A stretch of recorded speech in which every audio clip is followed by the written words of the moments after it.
تو اس کا مطلب یہ ہے کہ آپ اللہ کے نزدیک ایک اچھے اور خالص مومن ہیں، اور اگر اس میں آپ کی زندگی میں اگر کوئی کمی بیشی ہے تو پھر آپ کو اس کے بارے میں سوچنا چاہیے اور اس کے لیے کوشش کرنی چاہیے۔ اسی میں سے اللہ تعالیٰ کیا فرما رہے ہیں، والذین یقولون ربنا اصرف عنا عذاب جہنم۔ کم از کم 40 یا اس سے کچھ زائد آیتیں ہیں قرآن پاک کے اندر کہ اللہ تعالیٰ نے مومنین کو ربنا سے دعا کرنا سکھایا، اور یہ وہ دعائیں ہیں جو اللہ کے نزدیک مقبول ترین دعائیں ہیں۔ ٹھیک، مفسرین نے لکھا ہے کہ اگر کسی شخص کی دعا قبول نہ ہوتی ہو تو قرآن پاک کے اندر جو دعائیں ہیں ان دعاؤں کے وسیلے سے مانگا جائے۔ کیوں؟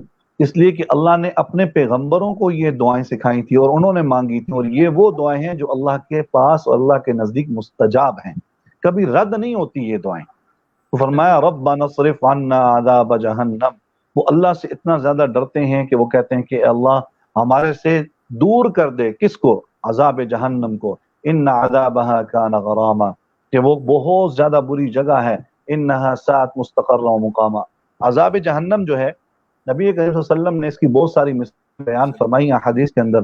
آپ نے فرمایا کہ جو جہنم کا حال میں باہر سے دیکھ کر معراج میں دیکھ کر آیا ہوں، فرمایا کہ اگر جہنم کی کسی ایک دیوار کے اندر بھی سوئی کے ناکے کے برابر سوراخ کر دیا جائے تو فرمایا کہ پوری دنیا جل کر راکھ ہو جائے، ضروع زمین کے اوپر کوئی چیز کبھی پیدا نہ ہو، اور اسی کو انسان کو اسی جہنم کا ایندھن بنایا جائے گا۔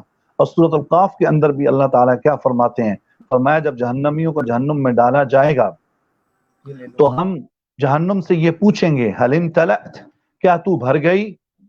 لیکن جہنم کیا کہے گی، وتقول حل من مزید، نہیں اللہ اگر اور کوئی ہے تو اور بھی ڈال دیجئے۔ یہ وہ انسان ہے کہ جس کو جہنم کا ایندھن بنایا جائے گا۔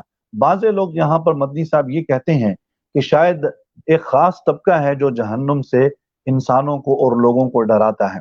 ایسی بات نہیں ہے، یہ لوگوں کے اختیار میں، ان کی اتھارٹی ان کے پاس نہیں ہے کہ لوگوں کو جہنم میں بھیجتے رہیں یا جہنم کے عذاب سے ڈراتے رہیں، بلکہ یہ تو میرے اللہ نے قرآن پاک کے اندر ارشاد فرمایا، نبی کریم صلی اللہ علیہ وسلم کے بے شمار فرامین جو ہیں وہ اس کے اوپر موجود ہیں کہ بھائی دیکھیں جزا اور سزا کا جو معاملہ ہے وہ میرے اللہ کے پاس ہے۔ یہ بھی اختیار ہے کہ ایک گناہگار کو بالکل جو ہے وہ جہنم سے آزاد فرما دے، اور یہ بھی اس کے پاس اختیار ہے کہ نیکوکاروں کو پکڑ کر ایک غلطی کی وجہ سے جہنم میں ڈال دے۔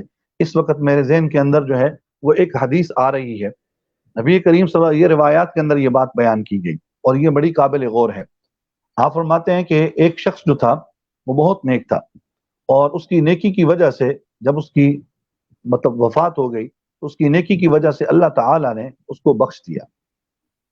تو اللہ تعالیٰ کیا ہے، انسان کے دلوں کے بھید کو بھی جانتا ہے، تو وہ دل میں یہ سوچ رہا تھا کہ دیکھیں میں نے ساری زندگی بابا جی نیکی کی ہے، اللہ تعالیٰ نے میری 70 سال کی نیکی کے اوپر اتنا بھی نہیں فرمایا، شاباش میرے بندے، تو نے میری زندگی، تو نے اپنی زندگی کو میرے مطابق گزارا، تو نے اپنی زندگی کو میرے مطابق گزارا، تھوڑی سی شاباش بھی نہیں دی، شاباشی دے دیتے۔ اللہ تعالیٰ کے ذہن میں یہ، اللہ تعالیٰ کے علم میں یہ بات آ گئی۔ اللہ نے فرمایا کہ دیکھیں میں تو تمہارے دلوں کے بھید کو بھی جانتا ہوں۔ فرشتوں سے فرمایا اس کو ادھر لے آؤ، اس کو ادھر لے آؤ میرے پاس۔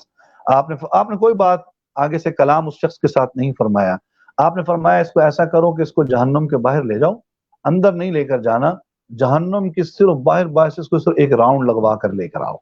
اس شخص کو لے کے جایا گیا، جب اس کو ایک چھوٹا سا راؤنڈ لگوایا تو میرا پاک پیغمبر جب یہ فرما رہے ہیں کہ اگر سوئی کے ناکے کے برابر اس میں سوراخ کیا جائے تو بابا جی یہ دنیا جل کر راکھ ہو جائے اور کوئی بھی پیداوار اس دنیا کے اندر روئے زمین پر نہ ہو۔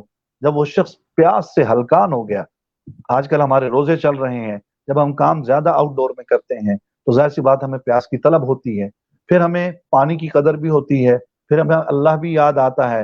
ایمان والے جو ہیں وہ اللہ کی طرف رجوع کرتے ہیں۔ اب وہ آ کر گر گیا، اللہ نے فرمایا ہاں بھائی تیرے پاس کیا ہے؟ اب اس نے اللہ میرے پاس کچھ نہیں ہے، مجھے بس ایک گلاس پانی چاہیے، میں تو پیاس سے اتنا ہلکان ہو گیا ہوں، مجھے لگ رہا ہے کہ میری روح دوبارہ نکل جائے گی۔ فرمایا نہیں تمہارے پاس ہے کیا؟ کیوں؟ اس نے وہ جو سوچا تھا کہ میں نے تو اتنی زیادہ نیکیاں کی ہیں اور میرے اللہ نے مجھے تھوڑی سی شاباش بھی نہیں دی۔ اللہ نے فرمایا تیرے پاس کیا ہے؟ فرمایا یا اللہ میرے پاس کچھ نہیں۔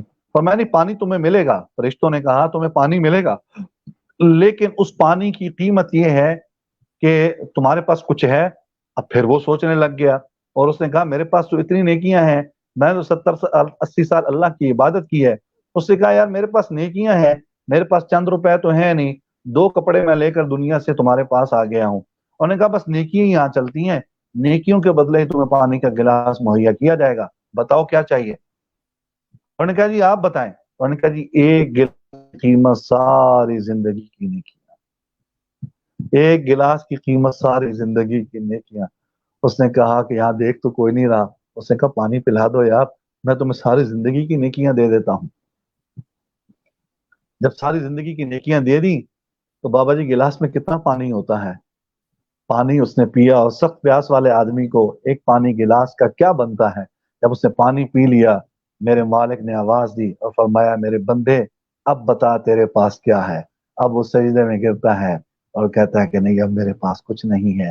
اسی پر میرے پاک پیغمبر صلی اللہ علیہ وآلہ وسلم نے ارشاد فرمایا کہ جب بھی مانگو اللہ سے اس کا فضل اور کرم مانگو، اپنی نیکی پر گھمنڈ نہ کرو، اپنی نیکی کر کے فیس بک پر نہ ڈالو، اپنی نیکی کر کے یوٹیوب پر نہ ڈالو، اپنی نیکی کر کے لوگوں کے سامنے احسان نہ جتلاؤ، بلکہ نیکی کر کے دریا میں ڈال دو اور نیکی کر کے اس کا اجر اللہ کے ذمہ ڈال دو، وہ میرے اللہ تمہیں اجر دے گا۔ زکوٰۃ دینے والے کو جب یہ حکم دیا گیا کہ اوپر والے ہاتھ کو یہ نہیں پتا ہونا چاہیے کہ نیچے والے کو کیا دیا ہے، صدقہ اور خیرات اتنا مخفی ہو کیونکہ یہ ایسی نیکیاں ہیں معاشرے کے اندر، تو جہنم کی بات یہاں پر چل رہی تھی۔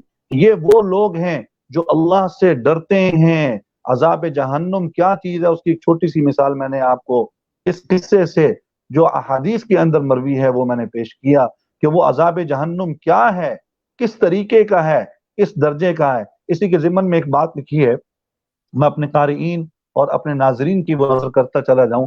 ایک شخص ہوگا جو جہنم میں بابا جی ہوگا اور وہ یہ کہے گا یا حنانو یا منان، یا حنانو یا منان۔ یہ جو ہم اللہ کا ذکر کرتے ہیں نا، اللہ اللہ لا الہ الا اللہ، یہ ذکر چھوٹے نہیں ہے۔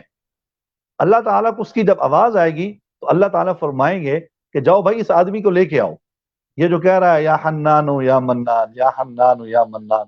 فرشتے اس کو جہاں سے گھسیٹ کر اللہ کی بارگاہ میں لے کے آئیں گے۔ مجھے آپ کی آواز نہیں آ رہی ہے، اگر آپ کا مائک جو ہے وہ ان میوٹ ہو جائے تو بڑا اچھا ہے۔ یا حنانو یا منان، فرشتے جب اس کو لے کر آئیں گے اللہ تعالیٰ کی بارگاہ میں، اللہ تعالیٰ فرمائیں گے ہاں بھائی کیا بات ہے، تم یہ کیوں کہہ رہے ہو یا حنانو یا منان؟ کہے گا یا اللہ تیری بہت پاک ذات ہے، جہنم کا عذاب بہت زیادہ سخت ہے، بہت زیادہ سخت ہے، نہیں برداشت ہوتا۔ فرمائیں گے اللہ تعالیٰ کہ بھائی تو اگر دنیا میں اچھے اعمال کر لیتا، میری مرضی کے مطابق اپنی زندگی گزار لیتا تو آج یہ تو دن نہ دیکھنا پڑتا۔ اتنی بات ارشاد فرما کے فوراً فرشتوں کو حکم فرمائیں گے اٹھا کر اس کو جہنم میں پھینکو۔ وہ انسان کہے گا کہ یا اللہ تیرا تو فیصلہ ہے، تو جس کو ایک بار جہنم سے نکال دیتا ہے اس کو دوبارہ جہنم میں نہیں ڈالتا۔ اللہ تعالیٰ کی رحمت جوش میں آئے گی، اللہ فرمائیں گے کہ اس نے میری اس رحمت کو یہ دعویٰ کیا ہے کہ میں جس کو باہر نکال دیتا ہوں دوبارہ نہیں ڈالتا، اللہ تعالیٰ اس کو معاف فرما دیں گے۔ تو جو انسان اللہ تعالیٰ سے عذاب جہنم سے توبہ استغفار کرتا ہے، یہ عذاب جہنم اس لیے اللہ نے انسانوں کے لیے رکھا اور ڈرایا تاکہ وہ اس چیز سے ڈر کر، کیونکہ یہ بھی بنایا ہوا اللہ ہی کا ہے اور یہ بھی حکم اسی کا ہے کہ نیک اعمال کرو۔ جہنم سے وہی بچے گا جو اللہ کی رضا میں راضی رہے گا، اس کے رسول کی رضا میں راضی رہے گا، اور جو اس سے پھر جائے گا ڈیفینیٹلی وہ جہنم کا ایندھن بنے گا۔ اور آخری آیت فرمائی وَالَّذِينَ إِذَا أَنفَقُوا لَمْ يُسْرِفُوا وَلَمْ يَقْتُرُوا وَكَانَ بَيْنَ ذَلِكَ قَوَامًا۔ بس اسی آیت کے اوپر ہم بات ختم کریں گے اپنی۔ فرمایا ایمان والے وہ بھی ہیں جب وہ خرچ کرتے ہیں تو وہ اسراف نہیں کرتے۔ اس اسراف کے اندر بہت ساری چیزیں آتی ہیں، مثال کے طور پر اپنی آپ نے زائد ضرورت سے جو چیزیں بھی سامنے پیش کی وہ کیا ہے؟ اسراف میں ہیں۔ آپ کا گزارا کم چیز میں ہو سکتا تھا، آپ نے زیادہ اس کے اوپر لگا دیے، یہ اسراف ہے۔ جس طرح ہم شادی بیاہوں میں کرتے ہیں، جہیز میں کرتے ہیں، لائٹنگ میں کرتے ہیں، لوگوں میں کرتے ہیں، خاندان میں اپنی ناک بچانے کے لیے کرتے ہیں، اور سارا زمانہ ہمارے گھر میں آ کر کھا کر چلا جاتا ہے اور کیڑے نکال کر چلا جاتا ہے، اور وہ شخص ہمیشہ قرض کی اس عذاب کے اندر وہ مبتلا ہو جاتا ہے صرف اپنی ناک بچانے کے لیے۔ اور معاشرے کے اندر 98% وہ لوگ اپنی بچوں کی شادی نہیں کر سکتے صرف اس شخص کی وجہ سے جس نے 2 کروڑ خرچہ ہو اور وہ 5 لاکھ میں بھی اپنا نہ کر سکے،